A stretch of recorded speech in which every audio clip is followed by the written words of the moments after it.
আর সেটি কতই না নিকৃষ্ট আবাসস্থল। ১৩ নিশ্চয়ই তোমাদের জন্য নিদর্শন রয়েছে দুটি দলের মধ্যে, যারা পরস্পর মুখোমুখি হয়েছিল। একটি দল লড়াই করছিল আল্লাহর পথে এবং অপর দলটি কাফির। তারা বাহ্যিক দৃষ্টিতে তাদেরকে ওদের দ্বিগুণ দেখছিল, আর আল্লাহ নিজ সাহায্য দ্বারা যাকে চান শক্তিশালী করেন। নিশ্চয়ই এতে রয়েছে চক্ষুষ্মানদের জন্য শিক্ষা।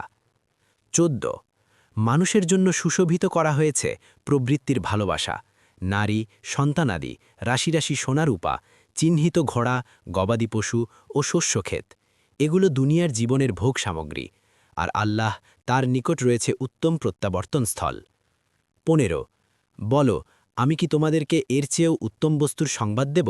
যারা তাকওয়া অর্জন করে তাদের জন্য রয়েছে তাদের রবের নিকট জান্নাত, যার তলদেশ দিয়ে প্রবাহিত হয় নহরসমূহ।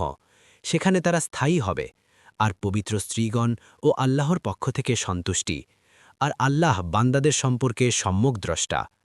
১৬ যারা বলে, হে আমাদের রব, নিশ্চয়ই আমরা ঈমান আনলাম, অতএব আমাদের পাপসমূহ ক্ষমা করুন এবং আমাদেরকে আগুনের আযাব থেকে রক্ষা করুন। ১৭ যারা ধৈর্যশীল, সত্যবাদী, আনুগত্যশীল ও ব্যয়কারী এবং শেষ রাতে ক্ষমা প্রার্থনাকারী।